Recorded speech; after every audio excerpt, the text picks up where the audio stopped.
I can't draw. That is often one of the first things I hear from students when we begin this program. I can't draw, or I'm not good at art. And my response is usually the same each time. Does art have to be hard to be good? Take a look at this painting by Canadian artist George Reed. Would you consider this good art? Why or why not? This is a good time to pause the video for a moment to chat with your class. What would you say are the most important qualities of good art, and how many does this painting fit? People often make the mistake of equating the ability to create a perfect reproduction of what they see with the idea of being a good artist. While this is true for some artists, they have a talent at creating representational or realistic work. This is not the only way to make art. For an artist who's skilled at representation, there is certainly an impact to be made by that skill. But the best art, in my opinion, is work that makes you think or feel something in response to your experience with that work. A long time ago, though, this was not the case. During the medieval period, for example, being an artist was more like being a craftsperson. It was a skill, and artists worked mostly anonymously. It was the same as being good at making furniture, tools, or armor. They were artisans, as they were called back then, with exceptional skill who could create something that was both functional and beautiful. But art at that time was nothing particularly special. Then the world shifted to the Renaissance in the 15th century, and ideas began to take on new importance. Art was used to teach, both by philosophers and the church. This is where we see artists like Leonardo da Vinci and Michelangelo come along.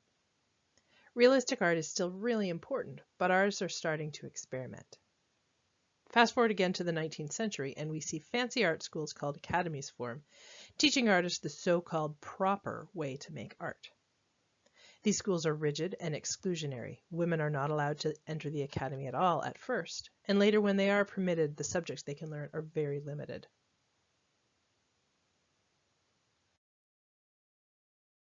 Here is a painting that comes out of that academic tradition, painted in 1868. Interestingly, that is only about 20 years earlier than our first painting by George Reed. This painting checks all the boxes: grand religious subject matter, a moral message, enormous skill at realistic representation, and also it is huge. The painting stands just under 10 feet tall. The artist's technical ability is very evident, and whether you like the painting or not, there is no disputing that this is the work of a talented artist. But this is not the only way to make art, and in contemporary terms, this is no longer the most interesting. Now, do you like this painting? And how does this painting fit into your ideas of good art? Fast forward another 50 years or so, and we arrive at a time of change in Canadian art. This is the period where we see the Group of Seven, possibly among the best-known Canadian group of artists. More specifically, here we see the work of Tom Thomson. Thomson was not a member of the Group of Seven, mostly due to his untimely death before the group was officially formed, but he did work closely with all of the artists in the group right up until the time of his death. Now here is a good time to bring out that list that you made earlier of what classifies as a good artwork. How does this work fit into your definition? Do you like this painting? This is where people's opinions start to be different. In a gallery tour, we may see that a class that is split about half and half between people who like this painting a lot and people who don't like it at all. Tom Thomson and the Group of Seven are sometimes credited with creating a unique image of Canada in their work. There's lots to unpack in that idea, but we won't get into that part today. The group of artists spent time in the landscape painting the places that they saw. On its own, this is a pretty traditional approach to making work, but these artists used bold colors and lines to capture an abstracted landscape, one that began to communicate emotions and ideas about the land rather than just what it looked like. They were not primarily focused on recreating a realistic view, though it is actually possible to find many of the locations they painted. These paintings are more about the act of painting than previous artists that we've seen. Here we can see the brush strokes and the thick lines of paint in each line. This is a painting first, not an illusion or a window into another place. By 19th century academic standard, this painting is not good. The paint is sloppy, it is thick, and the colors are unblended. The artist's technical drawing skills are not in evidence here. These don't look like real trees or a real forest. From this, you may wonder if the artist could draw at all. The colors and lines are too bright and too strong. There is very little sense of space or depth. We don't see that the artist has made any attempt to use perspective to show us that some parts are close to us and some parts are far away. And finally, by academic terms, this is not an important place, and there are no important people in it. This painting was created in 1915, and it is called Birch Grove Autumn. In 1915, the critics hated it too, for many of the reasons that I've just listed. But now it is among the canon of the best-loved Canadian art. So again, we're back to that question of whether you like it or don't like it, whether you think that it is good art or not. I would ask you to imagine now a cool, crisp day in October, walking in the woods. The sky above you is bright blue, and the sun is hitting the colorful leaves head on. You can hear the crunch of the leaves underfoot and smell that cold fall scent that tells us that winter is not too far off. Now take another look at this painting and tell me how well the artist has captured a real place. This experience may not change your opinion of the work, but hopefully it does give you a sense of another kind of experience that you can have with an artwork.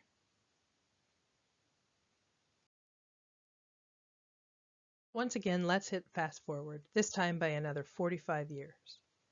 Now we're in around the 1960s, and art in Canada is going through another big shift. Here we see a painting by Jean-Paul Riopelle. How does this painting fit into your definition of good art? And what do you think of it? Riopelle was a member of a rebellious group of Quebec artists who were purposely challenging the old guard of art making. Their work embraced abstraction and the act of painting over any representation of the world. This is a work, in fact, that pointedly rejects representation. Riopelle didn't even use a paintbrush.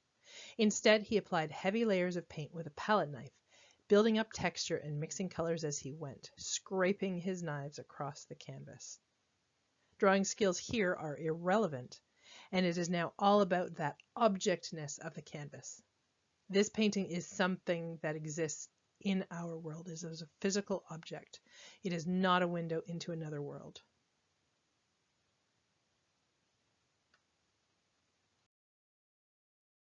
In another work by Riopelle, you can see a more delicate approach to painting.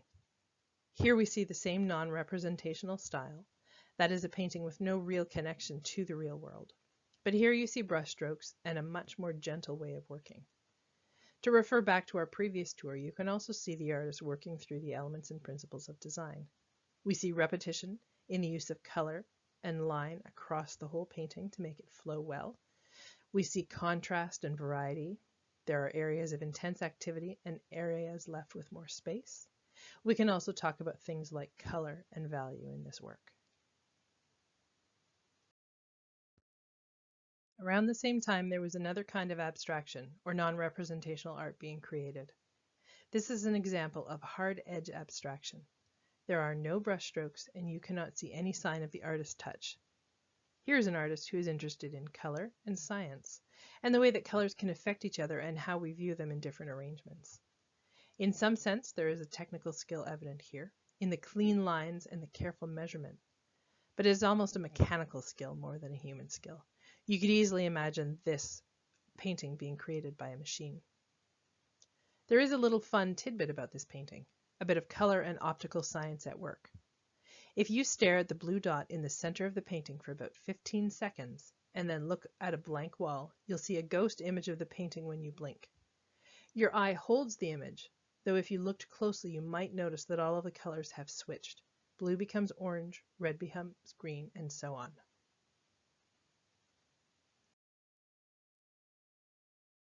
In any case, I end our tour where we began, a wall of artworks that spans about 150 years with many different styles and subjects. This wall is only a glimpse at some of the many, many ways that art can be good and that art is created, and it is very likely that your definition of what is good art will change each time you encounter something new. Mine certainly does. As a follow-up, I'd love to see you create your own list of what makes good art for you right now.